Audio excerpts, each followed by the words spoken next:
1 Samuel 5-ാം അധ്യായം. പേടകം ഫിലിസ്ത്യരുടെ ഇടയിൽ.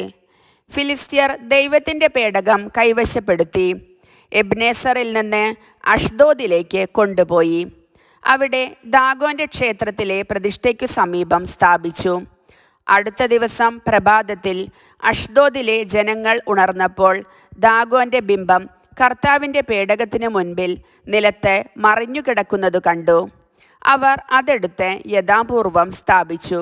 പിറ്റേന്നും അവർ ഉണർന്നപ്പോൾ ദാഗോൻ്റെ ബിംബം കർത്താവിൻ്റെ പേടകത്തിന് മുൻപിൽ മറിഞ്ഞുകിടക്കുന്നു. ദാഗോൻ്റെ തലയും കൈകളും അറ്റ് വാതിൽപ്പടിയിൽ കിടക്കുന്നു. ഉടൽ മാത്രം അവശേഷിച്ചിരുന്നു.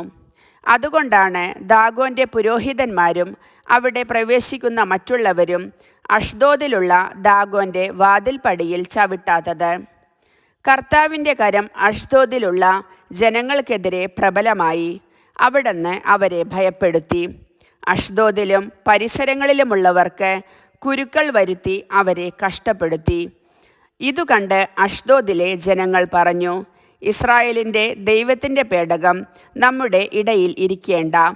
അവിടുത്തെ കരം നമ്മുടെയും നമ്മുടെ ദേവനായ ദാഗോൻ്റെയും മേൽ പ്രബലപ്പെട്ടിരിക്കുന്നു. അവർ ആളയച്ച് ഫിലിസ്ത്യ പ്രഭുക്കന്മാരെയെല്ലാം വിളിച്ചുകൂട്ടി, ഇസ്രായേലരുടെ ദൈവത്തിൻ്റെ പേടകം നാം എന്താണ് ചെയ്യേണ്ടതെന്ന് ചോദിച്ചു. ഗത്തിലേക്ക് കൊണ്ടുപോകാമെന്ന് അവർ പറഞ്ഞു. ദൈവത്തിൻ്റെ പേടകം അവർ അങ്ങോട്ട് കൊണ്ടുപോയി. അവിടെ എത്തിയപ്പോൾ കർത്താവ് ആ നഗരത്തെയും ശിക്ഷിച്ചു. ജനങ്ങൾ സംഭ്രാന്തരായി. ആബാലവൃദ്ധം ജനങ്ങളും കുരുക്കൾ മൂലം കഷ്ടപ്പെട്ടു.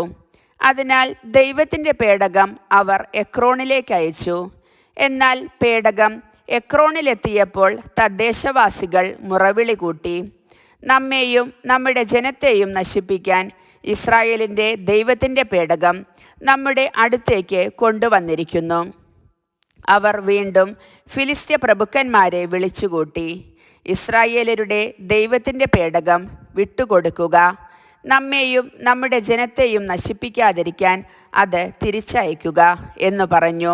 സംഭ്രാന്തി നഗരത്തെ മുഴുവൻ ബാധിച്ചു. കാരണം ദൈവം അവരെ കഠിനമായി ശിക്ഷിച്ചുകൊണ്ടിരുന്നു. മരിക്കാതെ അവശേഷിച്ചവരെ കുരുക്കൾ ബാധിച്ചു. നഗരവാസികളുടെ നിലവിളി ആകാശത്തിലേക്കുയർന്നു. കർത്താവിൻ്റെ വചനം.